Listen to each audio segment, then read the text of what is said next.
Thank you and good afternoon. Today I want to share with you details about an important transition in TEQSA's regulatory posture. Over the next 12 months, we're transitioning to a regulatory approach which more closely aligns with the governance and assurance mechanisms that higher education providers are already required to have in place. This will be a significant change, not so much in expectations, but in the way that we conduct our regulatory assessments, particularly around re-registration as the cornerstone of our regulatory assessment cycle, but also Course 3 accreditation. We believe that it's a way that we can still fulfil our regulatory obligations, but that one that offers significant advantages to providers. By aligning our regulatory assessment activities much more closely with your business as usual assurance and governance activities. This approach will support flexible and innovative education practice by ensuring that innovation can take place, but is supported by governance and assurance activity that ensures quality. And we believe that it can help us to reduce the regulatory burden associated with our assessment processes by being less prescriptive in our evidence requirements and making greater use of the evidence that providers compile about self-assurance activities and effectiveness. So self-assurance, of course, is not new to higher education or in TEQSA's regulatory approach. And it's not surprising because effective self-assurance is good business and good educational practice. It supports strong educational development, delivery and outcomes. Strong self-assurance leads to educational delivery and student experience, which enhance the provider's reputation, the reputation of the sector and the value placed on Australian higher education awards. So I mentioned before that the change that I'm talking about today is not so much a change in expectations as a change in emphasis and the sort of evidence that we're looking to see as part of our processes. And a close read of the Higher Education Standards Framework Domains 5 and 6 provides a great deal of guidance about what effective self-assurance activities should look at, the span and focus of those, and perhaps somewhat less explicitly, the importance of the connection between self-assurance activities and corporate and academic governance. And these are the things that are going to be given greater prominence in our new assessment. Important then to say that our regulatory assessments commonly identify shortcomings in these areas of providers' performance, or at least in the evidence that providers collect and are able to share with us about their activities in these areas and the effectiveness of those. So, for example, it's not uncommon for us to see providers that might sort of say to us, look, we do regular assurance activities and we have very strong student satisfaction, but rely really heavily on that one metric, but not have systematic approaches to evaluating, to monitoring other sort of metrics or to evaluating courses and identifying other areas that may need improvement. It's not uncommon for us to see a re-registration submission that talks about assurance activities in general terms, but then doesn't really show where and how the academic board takes an active interest in looking at the results of routine or comprehensive assurance cycles, where the academic board provides guidance or pushback about these. It's not uncommon for us to see assurance activities that sadly are conducted primarily as a requirement before a re-registration cycle, but that are not then followed by actions, follow-up and further measurement. So I'm giving you some hints here. And I would particularly emphasise that link between self-assurance and academic governance is absolutely critical, but often not well embedded or evidenced. So the important point you should be hearing from me here is that this shift from TEQSA is going to mean that we need more from you in these reassessment activities than an assurance of quality. We really need you to be able to provide us the evidence of effective assurance and quality.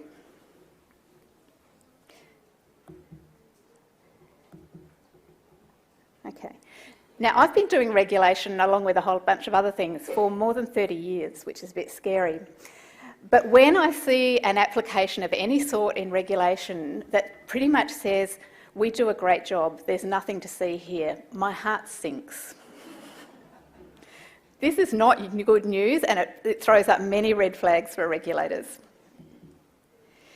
If we're focusing on self-assurance as a primary driver for how we look at your operations and the work that you do around delivering high-quality education and continually improving, we want to see that you're lifting the rocks and finding the nasty things that sometimes sit underneath them. We're not looking for a clean bill of health. We're looking for systems, practices and processes that can identify problems, issues and opportunities for improvement. We're looking for you then to action those, to be able to measure and give an account of the impact of your actions. So effectively to evidence not only that you've monitored and identified problems, but that you've responded to them and how you know whether that's been successful. So really good, solid self-assurance that gives us an account of that type of process and is transparent about the problems and issues that you've identified and responded to is what gladdens my heart as a regulator. Yeah, there's a particular personality about regulation and regulators. Just remember that. Go on. Okay. So, as I said, the expectations here are not changing. The standards, threshold standards already set out with a lot of clarity and detail the sorts of things that good self-assurance should include. And I do commend to you a fresh read as you're thinking about, well, what does this mean for us and what are we going to need to do? But for providers, this is going to mean that you should expect an increased focus from TEQSA on what you can do to demonstrate what you know about your operations and how you use self-assurance to assess and improve your higher education offerings and student experience. We'll be looking to see whether or not providers' self-assurance activities are robust, whether they identify and respond to issues and contribute to improvement over time. So this is certainly not a one-shot thing in time. It's actually about continuous cycles of measuring, improving, actioning and monitoring.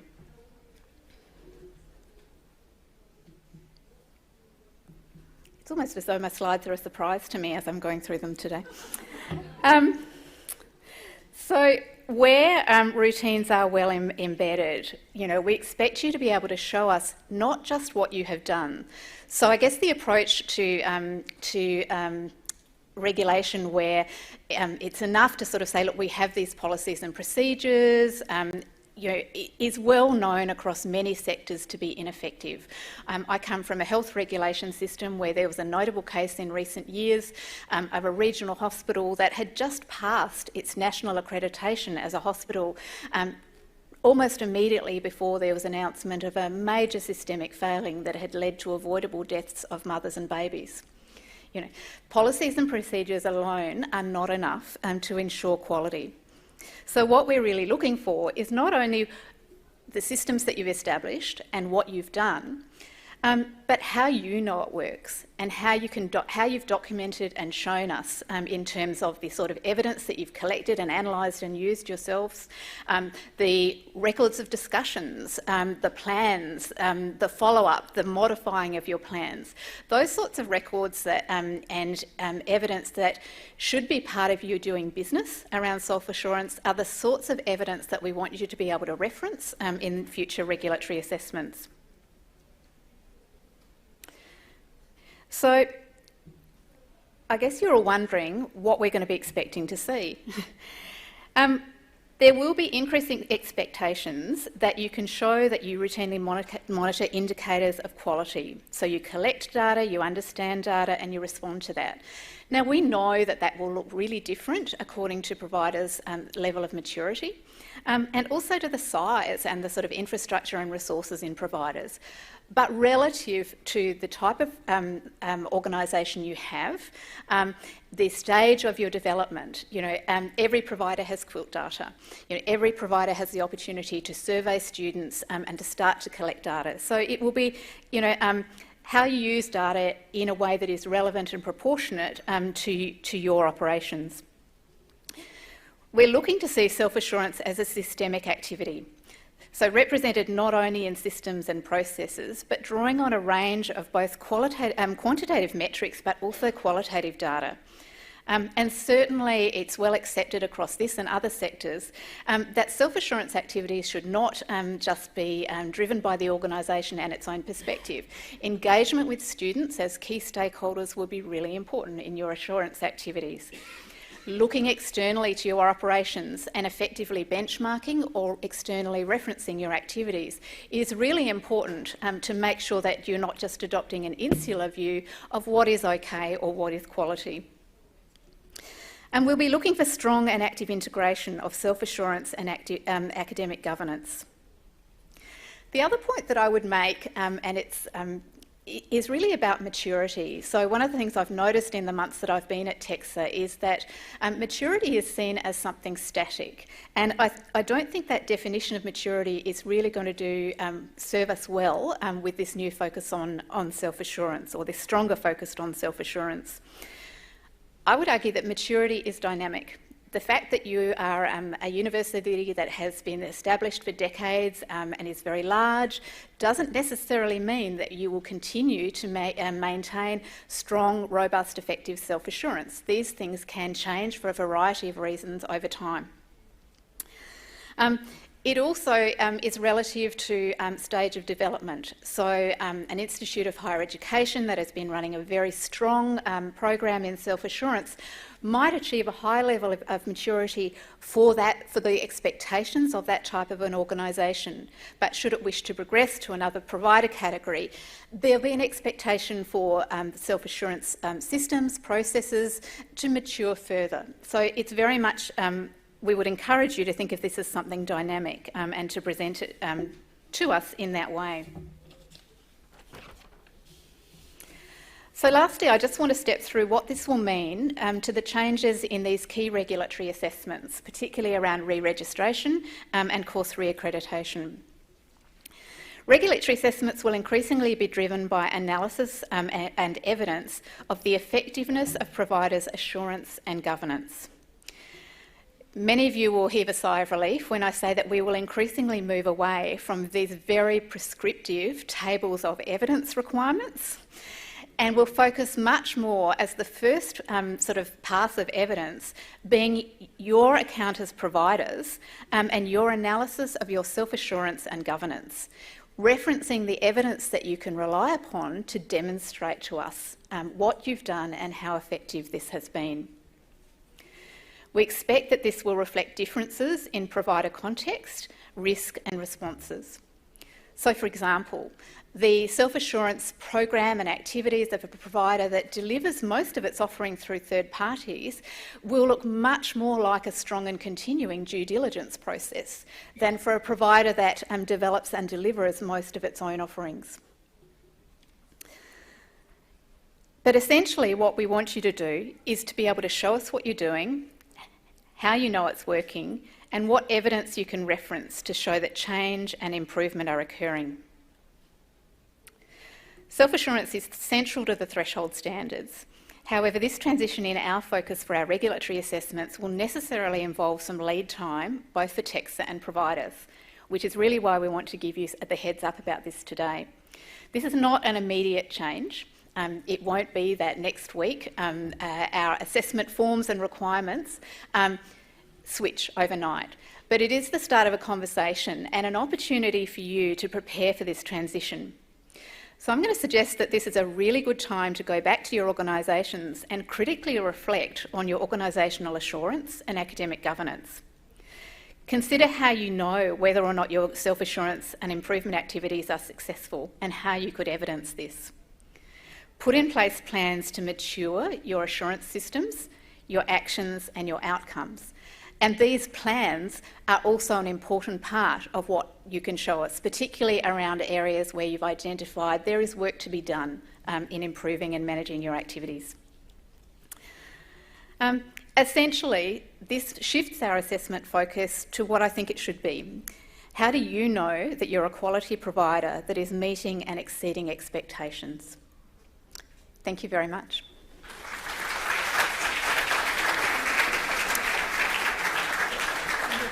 Yeah, we have time for questions. I feel like the watchkeeper up here.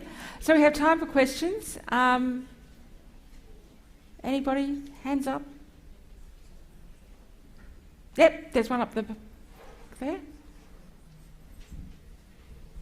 Just noting the questions about scale and maturity of providers. Mm-hmm. Does that mean, in effect, we're moving away from the notion of threshold standards? That there is a different interpretation of a standard depending on where you sit on that scale?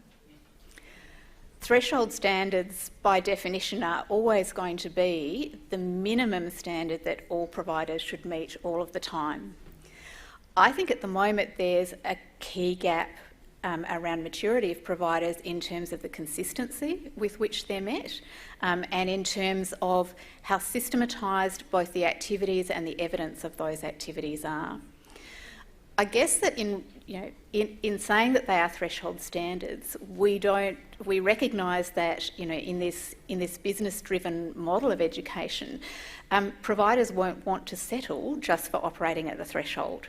So we're recognising in this approach that there are internal drivers around assurance delivering quality that providers will want to show us different things according to their development, and maturity. I'm not sure if that's answered your question.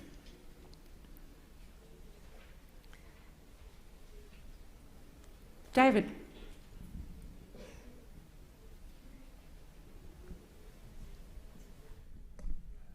Thanks very much, Mary. I just want to pick up on one comment you said, I think, in your intro, in that self-assurance can support innovation. I think we're very interested in innovation. If we could think that we're doing self-assurance well, for example, on an innovative approach, but then we're still required to either apply to or notify TEQSA, and it's that point that innovation can sometimes hit the constraints of regulation. Can you just comment any further on how you think that self-assurance can then support innovation? I might use a retrospective example that came from the pandemic. So we know that with the border closures and restrictions on movement, that it meant for some providers they were already well prepared to transition learning and teaching arrangements online. For other providers, it was obviously a bigger change and a bigger transition. Certainly the data that we're seeing and the data that came through this morning in Linda's quilt discussion showed that there were some adverse impacts on student experience. So it's an example of where, after the immediate pressures to move to those new delivery models was met, people had actually shifted things online. What we would want to see then is that there were appropriately targeted and proportionate assurance activities to check how is this impacting our students, what aspects of this are working well, where might we need to give more attention. And certainly the student data that we've had access to has shown that there were some really important things about onboarding to that process, some of the pressures around doing that online study from home, some of the lack of connection that came, that assurance activities would pick up and enhance the quality of that experience for students. So, in choosing that retrospective example, it's the same expectation around innovation, that the planning for and the evolution of innovative education activity should include planning for and conduct of assurance activities, so that continues to inform the development of those activities. Of course, if you do that well, then you're going to have handfuls of really good evidence to bring to any assessment process around that. Yep, there's one at the back. In a relatively early stage business, what is your expectations about the size, composition and frequency of meetings for the governing board, say Corporate Governance Board, Academic Board? I'm not going to give you a prescriptive answer, but what I would say is that early in the life of a provider, there's probably more need for an academic board to provide regular and close oversight and guidance to ensure that the rollout and delivery is going well, but to take that active role and voice in challenging things that need to be called out and challenged. That's probably particularly unhelpful, but I think I'm saying that I would expect that there's probably a need for greater intensity of academic boards meeting and involvement early in the life of provider or at the time of a particular change. There are from time to time, crises or positive changes or transitions of ownership or transitions of leadership in organisations that actually means it's really prudent to use the expertise of academic boards and involve them in assurance activities in a more intense way. And corporate governance. I didn't mention it, but in preparing for this, I was really thinking about what good looks like, and in a good model, not only the Board of Management or the Governing Council ought to be taking an active interest in the effectiveness of self-assurance as a key way of ensuring quality of the product, but I would think that audit and risk committees of organisations should also be making sure that those mechanisms are really strong and really active.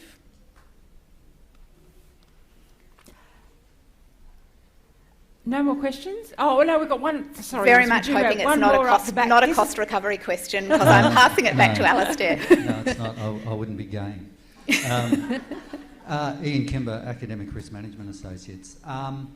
Do you think there's a danger that this strong focus on data could lead to a kind of a data deluge? I was in England for 5 years while the Office for Students was being set up over there, and very, very, very strongly data-driven.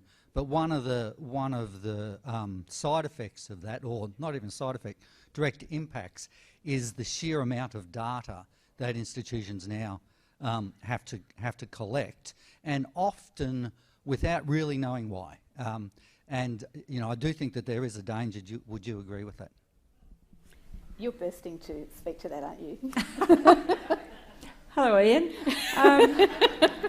I think a good quality assurance model is quantitative, but it's also qualitative. One of the traps of data is that it describes activity, doesn't analyse activity. So when you're talking about quality assurance models and you're talking about ways of knowing whether it's good, bad or indifferent, you should be seeking information that is both qualitative and quantitative.